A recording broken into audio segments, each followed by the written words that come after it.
আমি হাসিনাকে ফাসিস্ট বলতে আর রাজি না। ইউনূসের এই জিনিসগুলি দেখে উনি যে কাজগুলি করেছেন এইটা দেখার পর এখন আমি মনে করি Yunus is a bigger fascist.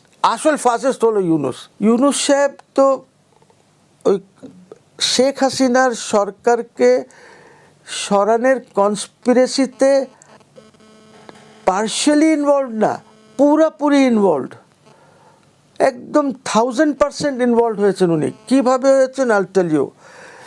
জামাতে ইসলামের যে ইউরোপিয়ান যে ভদ্রলোক দেখেন ওইখানে পিআর করেন, পাবলিক রিলেশনস করেন আমাদের জামাত ইসলামী ঢাকার, নাম হলো ব্যারিস্টার মোল্লা, আবু বকর মোল্লা।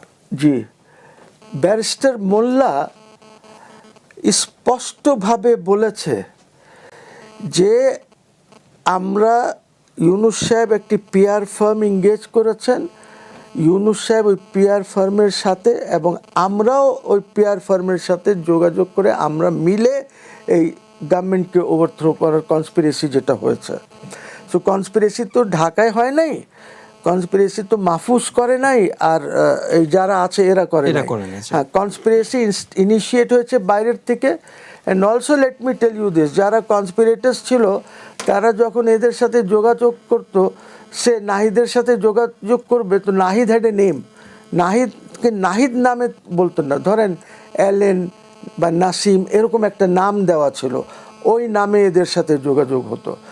আর বাংলাদেশের মধ্যে নজরুল, আসিফ, শুভ্র, রিজওয়ানা এইগুলি সব জড়িত ছিল এই কনস্পিরেসির মধ্যে।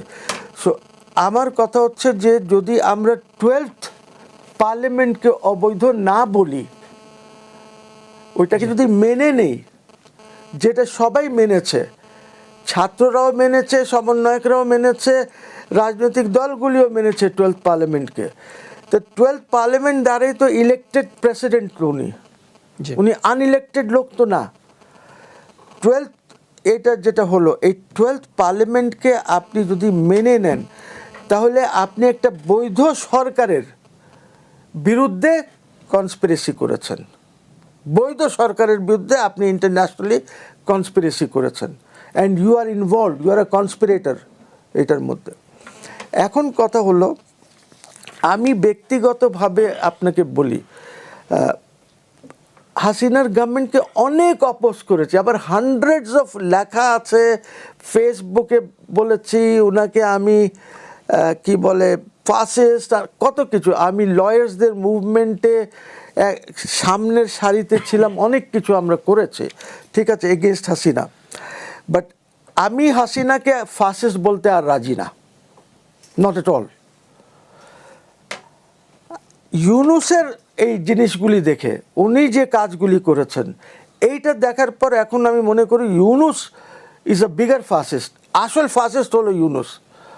তো আমি যে জিনিসটা বলতে চাই যে আপনি ধরেন শুধু এইটা না, আমি আরেকটা তথ্য দিয়ে দিই। যখন ইউনূস সাহেব আসেন এয়ারপোর্টে, সবাই রিসিভ করেছে ওনাকে, 3 বাহিনীর প্রধানরাও ছিল, সবাই ছিল। লাউঞ্জে ইউনূস সাহেবকে একটা লিস্ট দেওয়া হয়েছিল, যে উপদেষ্টা কারা থাকবেন সেই লিস্ট হয়েছিল। উনি ওইখানে বসে সব কেটে দিয়েছে, ওইটা ধরেন ছিঁড়ে ফেলে দিয়েছে।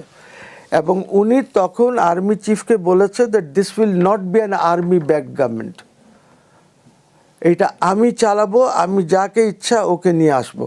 বিকজ উনাকে তো আনতে হবে উনার কনস্পিরেটার্সদেরকে যারা ইনভলভ ছিল এই কনস্পিরেসিতে। সো এই কারণে যেহেতু it was not an army back government, আর্মির সাথে ওনার সম্পর্ক খুবই খারাপ, ভালো ছিল না। উনি চেষ্টাও করেছেন সরাতে, ওইটা পারেন নাই উনি, ঠিক আছে। রাষ্ট্রপতি কোনোভাবে রাজি না যে প্রধানদেরকে সরানো হবে।